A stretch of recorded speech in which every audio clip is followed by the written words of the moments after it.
company promises to pay out on based upon an HO1 or HO2 policy. An HO3 policy moves beyond the 16 perils and includes all risk. So what's included in an HO1 and an HO2 policy? Well, fire and lightning are covered. And these are friendly fires as well. So you could have a fire that a friendly fire is like you're cooking and you've got a fire on the grill or something like that, and it's maybe you're doing something flambe, and then it gets out of hand.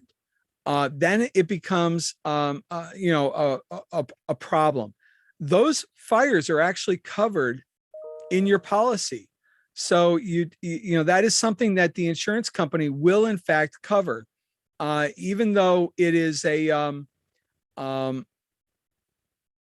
it started off as a friendly fire. And there's also, just for our information, there's also a $500 bonus associated with a fire claim if the fire reaches a certain level of loss. Typically, it also involves other living expenses, but it doesn't necessarily have to. Wind, rain, and hail. Now, this is important to differentiate, and we actually spent a little bit of time on this because I want to make sure everybody understands. When you have a wind storm and rain comes into the house because of the wind, you really have to prove that there was an opening in the roof which allowed the rain to enter. Otherwise, the rain does not count. You have to be able to show an opening. And then it's an HO1 claim. In other words, you don't have to have an HO3 claim for that to count. If you don't have an opening, then the rain counts, but it counts as an HO3. Okay. In other words, it's an all risk. So why would you want to have one over the other? Well, if somebody doesn't have an HO3 policy, then being able to identify something as a wind claim and being able to cover all of the interior damage that occurred because of the rain is very beneficial. On the other hand, if someone has a wind deductible that is through the roof, you may not want this to be called a wind claim. You may want it only as a rain claim, thereby reducing the deductible to something that's more manageable and something that'll allow the client to actually get compensated. So there are reasons why you may want to call this a rain claim versus a wind claim, even if there is an opening on the roof. And that would be substantially because of that deductible. Rain, snow, and ice, again, they're only covered with an opening caused by the wind. Now, the ice could cause the opening as well, and that's called ice damming, and that's covered as well. But there has to be some kind of an opening, and that opening could mean something that was temporarily open because of the ice getting in underneath the shingles. Bruised shingles from hail are also covered. And again, that does not require any kind of opening. Hail simply, if you have half-inch hail or larger, it's gonna cause issues, and it will damage your roof. It'll damage your gutters, and it will damage what's called soft metals, like aluminum. So when you're looking at hail damage, you're going to look at things like the outsides of the windows. You're going to look at the air conditioner cover. You're going to look at the grill. Maybe the grill sustained some hail damage as well. You're going to look at gutters. You're going to look at the bottom of gutters where the downspouts go out. Look for sand or small pebbles.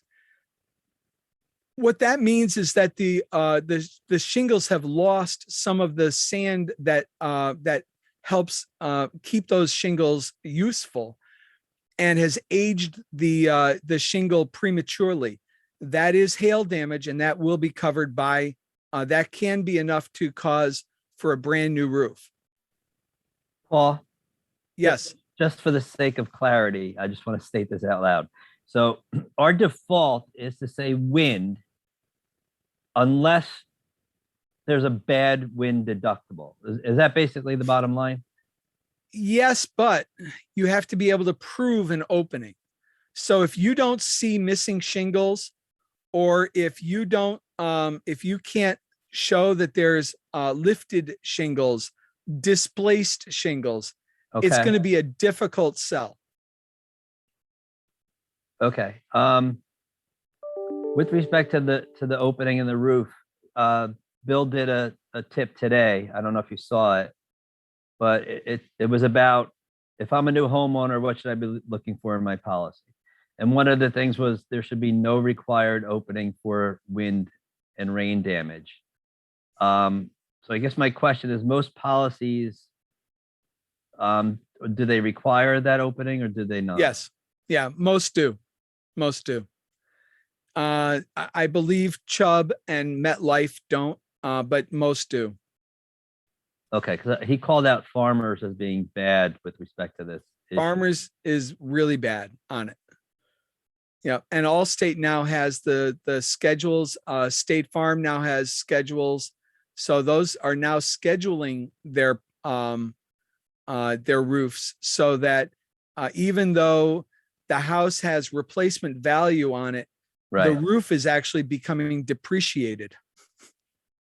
Right. You know, you're losing a lot of value from that replacement value policy. Okay. All right, explosions. Anywhere in the neighborhood. So for example, a couple of years back there in Patterson, there was a natural gas explosion underneath a house, and it blew out windows for a whole city block. All those homes suffered damage that was an insurable loss. When I went up to Patterson to look at that damage, I didn't go to the homeowner or to the homes right next to the home that got damaged. I went 3 or 4 homes out, and I was able to write claims there because there were no other public adjusters looking at those homes. So you can do that with smoke damage, with when there's been a fire in a neighborhood. Go to the homes next door. The public adjusters are, the ones that only work on catastrophic losses. They're only worried about the house that got burned. With an explosion, they're only worried about the house that actually exploded. They're not worried about the houses next door. Riot or civil commotion. A riot or a civil commotion is actually 3 or more people causing problems. And one of the more humorous things that we talked about on Saturday was the fact that if you had kids that had a party and there was more than 3 kids there and they caused damage to the house, that's actually civil commotion. That's actually an insurable loss. Striking employees, commercial properties, all these things are covered by these riots and civil commotions. And that's on an HO1 policy. That's a basic peril. Aircraft, aircraft and vehicles are both covered on HO1. An aircraft is not just an unidentified flying object. It can be private and commercial aircraft.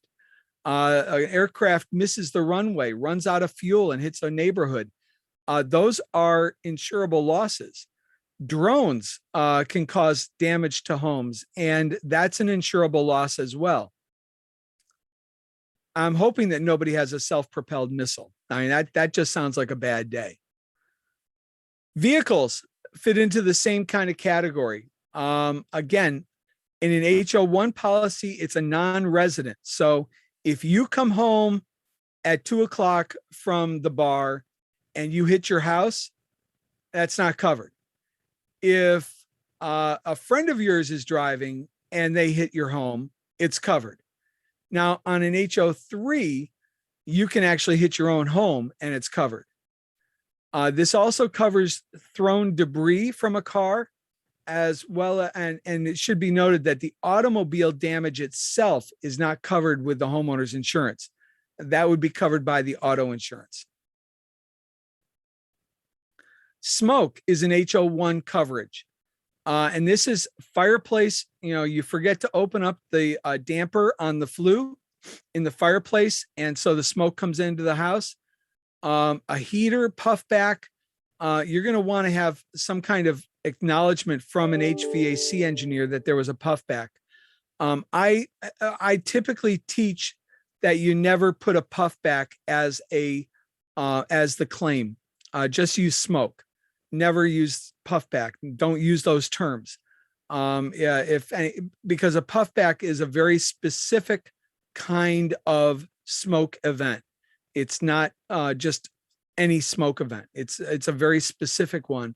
And if you get that wrong, you could in fact get the claim denied, even though it was an actual claim. And now you got to put in a second claim. And that's just not a good thing.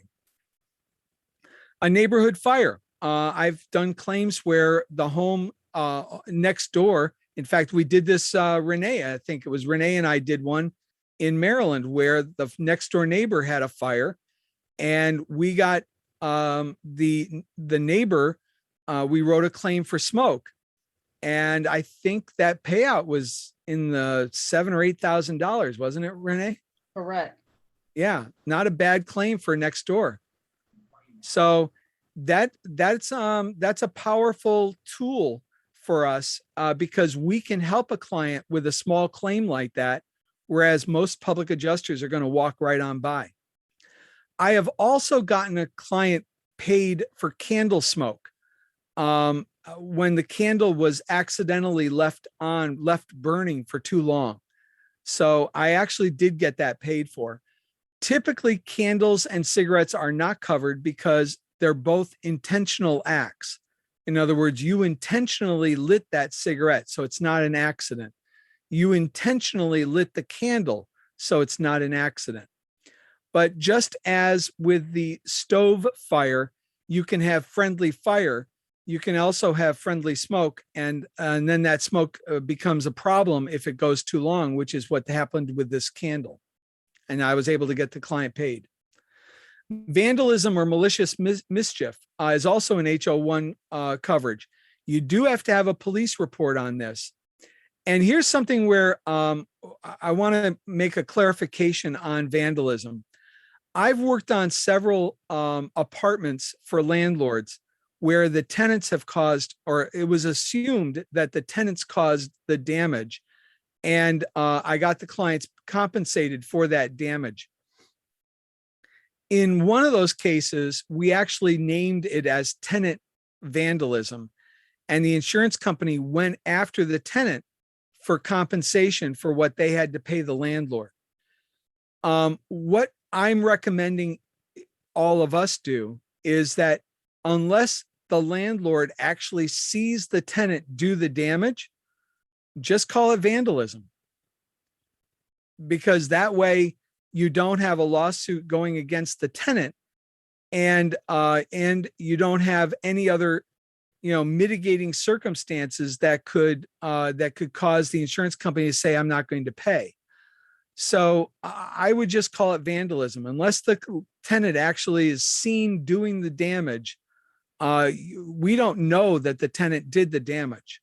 So we cannot.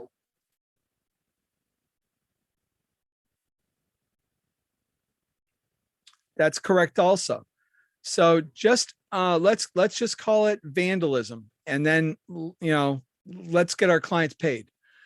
Also, we ought to note that properties that are vacant over 30 days oftentimes get reduced coverages. And one of the coverages that gets reduced is vandalism or malicious mischief. So you got to be very careful about whether or not the property's been vacant and what that means to the policy. Theft. Again, you have to have a police report. Theft is only part of a claim. Whenever there's theft, there's going to be vandalism. somebody had to get into the house in order to steal something. So again, your vandalism component might actually be multiples of how much was actually stolen. We've had situations where a $2,500 ring gets stolen and the client gets paid $60,000 in damages. And the reason for that is because of the amount of vandalism that occurred associated with the theft. Again, in this situation, the property can't be vacant for more than 30 days. Falling objects. Falling objects is something where I don't know if there's anybody in Metro that's actually written a falling objects claim. It's not an easy claim to write. This is something where, you know, like it's a meteor, airplane debris. You've got to have exterior damage, and typically it's going to have to penetrate the structure. So it's not just, you know, it damaged a shingle here or there. It typically, because of the velocity of the fall, if it's coming from space or from a higher altitude, it's going to come down hard. And at that point, you're looking at something that the impact is going to actually typically penetrate the structure itself as well. So this is not, a falling object is not your iron skillet falling off of the table and cracking a tile. This is something from outer space or from high up in the atmosphere, falling and hitting the house. This is not a limb falling off of a tree. That's going to be a wind claim. Okay. It's not going to be a falling objects claim. Any questions about falling objects? You're going to write as many falling objects as you're going to write volcanoes, guys.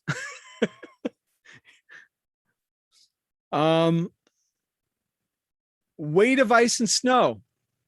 We've had a few of these as well in New Jersey and in other parts of the country.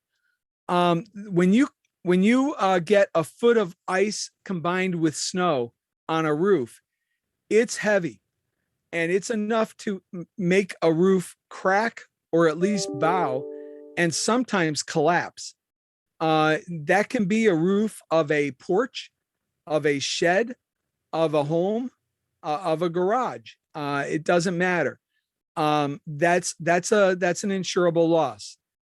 In addition, oftentimes the weight of ice and snow are going to damage your gutters, your soffits underneath the roof, as well as the roof itself.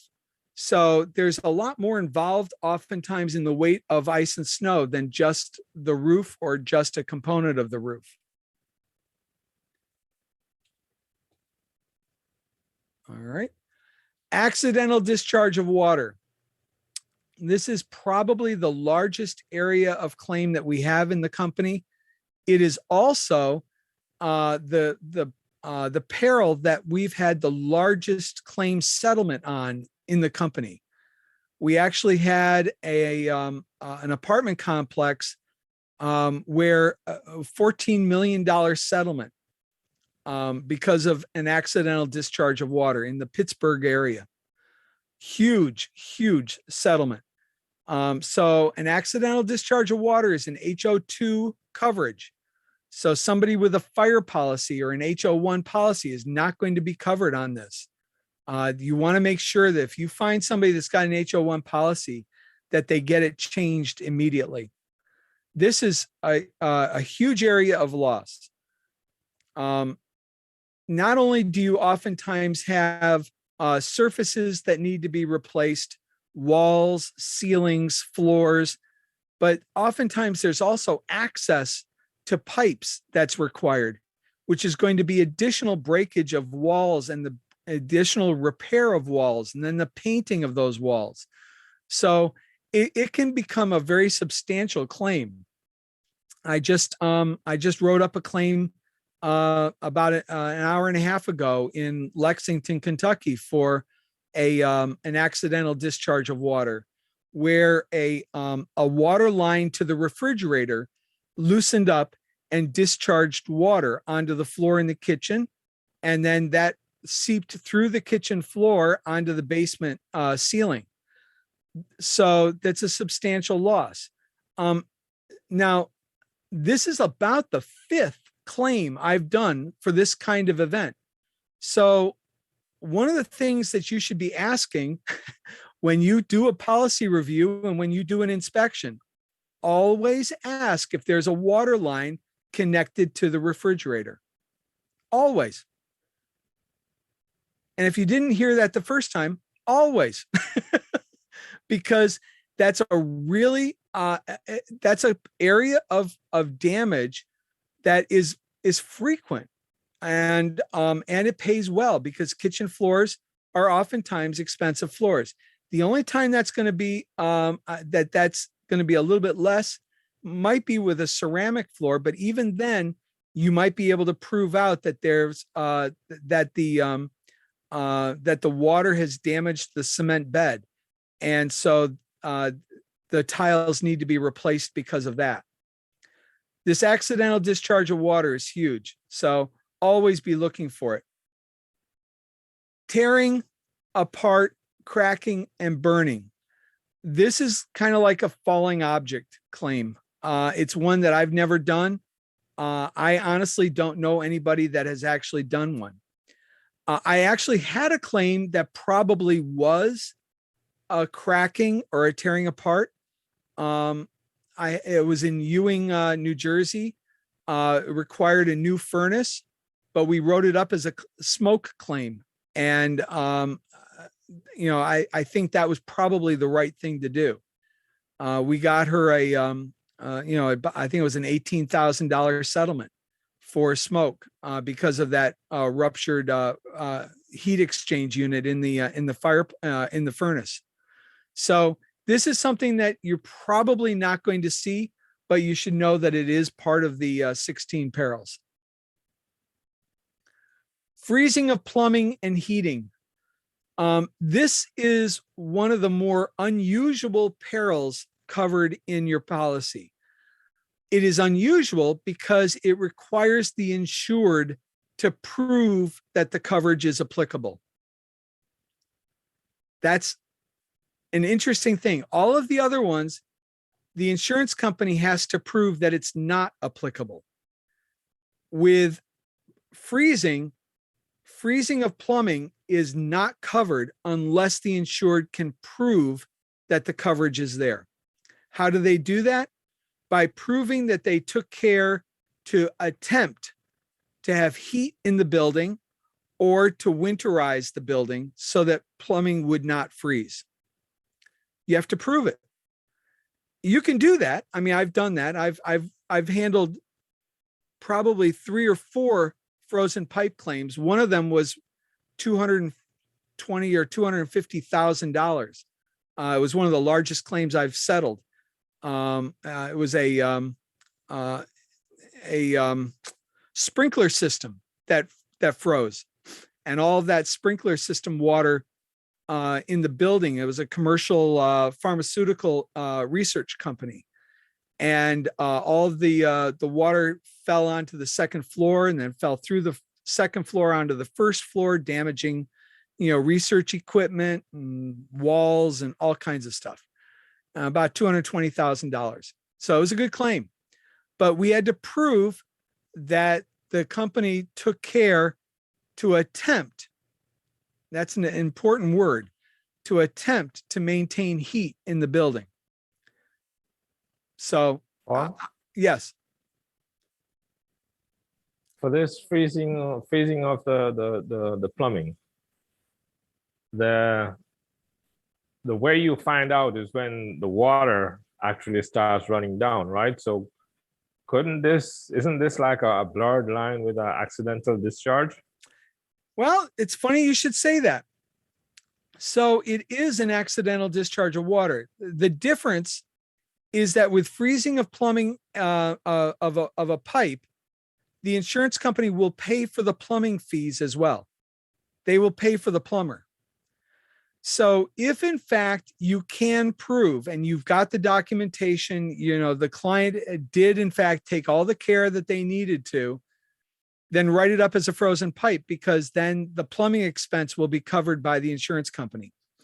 If there's any doubt, if you have any question whether or not you're going to actually be able to prove it, or perhaps the pipe that actually broke is no longer available for the insurance company to look at, in those cases, then you write it up as an accidental discharge of water. Thank Okay. you. So, Paul, what happened in Texas earlier this year would be freezing of the plumbing, right? Because they lost their electricity with that storm and everything like that.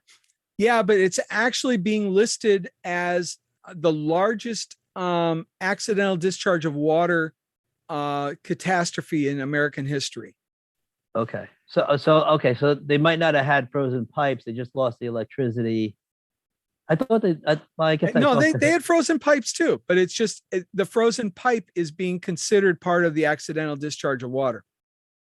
Okay. It's going to Richard's point. They're very closely aligned. Okay. All right. So unless I know that I'm going to be able to prove that it's a frozen pipe, I write it up as an accidental discharge of water. Artificially generated current. Les and I have done a claim on this. The only claim I've ever done on an accidental or artificially generated current, and it ended up being a fire claim. But it was actually an artificially generated current was what started it. Electrical surge, a distribution box outside the home caused a surge of electricity into the house, which caused the dishwasher to catch on fire, caused a house fire. That is an artificially generated current claim. We wrote it up as a fire claim simply because, it was an easier thing to get paid out on and do it. But that any fire or smoke resultant from that is also covered under the artificially generated current. So this could be a short. I have another claim down in where is it? North Carolina, where the AC unit shorted out, caused an electrical fire in the circuit breaker box. And that caused a fire, that caused smoke, a smoke event in the house. I'm getting them paid $9,000 for that event. Not bad, especially for North Carolina, because North Carolina is a little bit less expensive than New Jersey. Any questions about artificially generated current?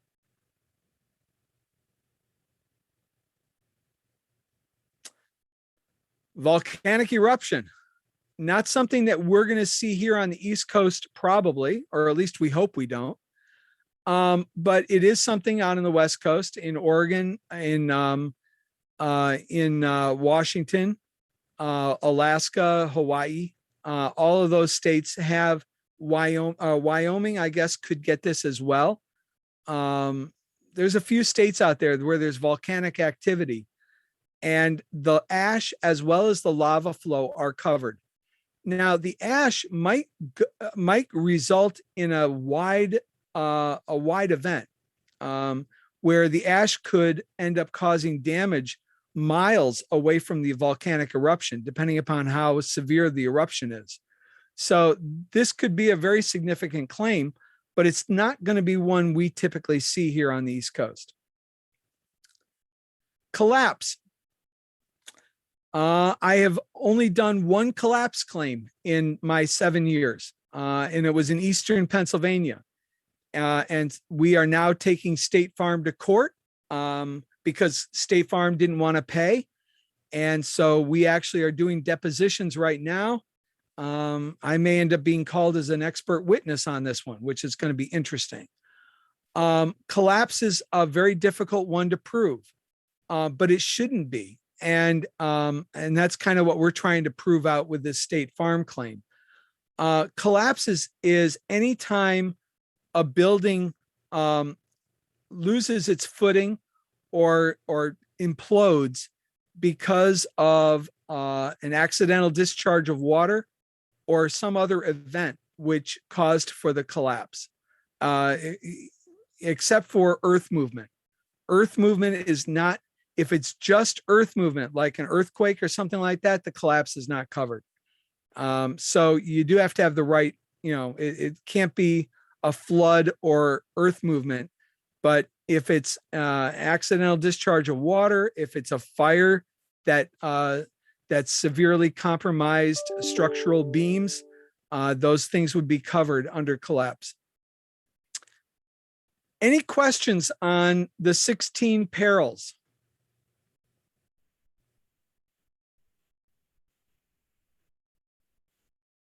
So which is the peril that you're going to find the most in a home?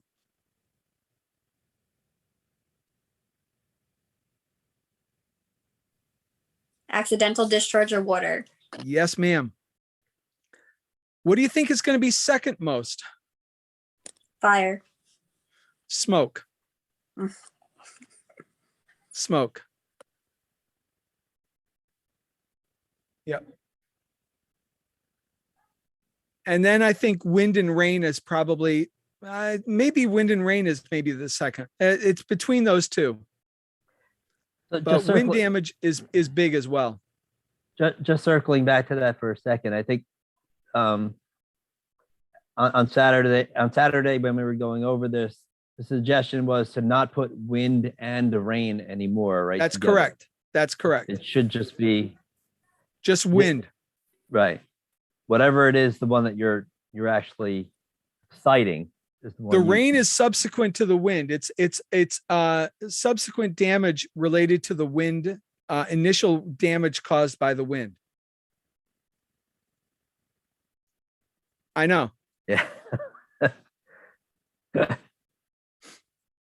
It's kind of like the artificially generated. I mean, if I were to do Les's claim again, I probably would do that as an artificially generated electrical surge rather than a fire. But we all learn. Then you.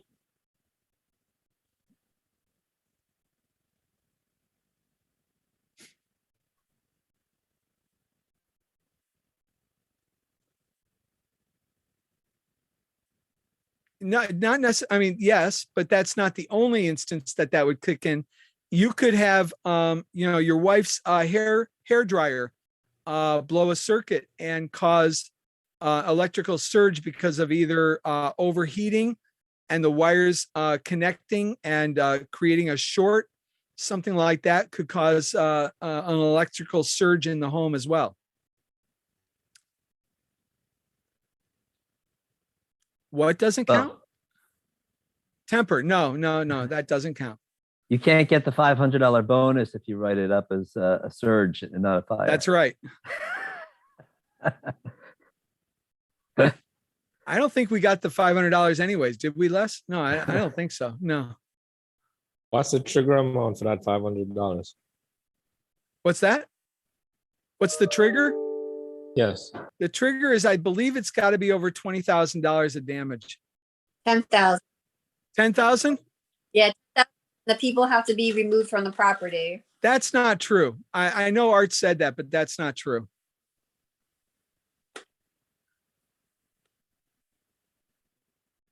No, I think it's $10,000 of damage. I think Les is right on that. And you're wrong. Oh, that felt good.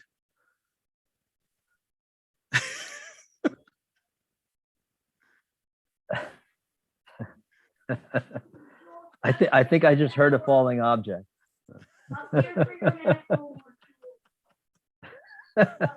Oh, funny.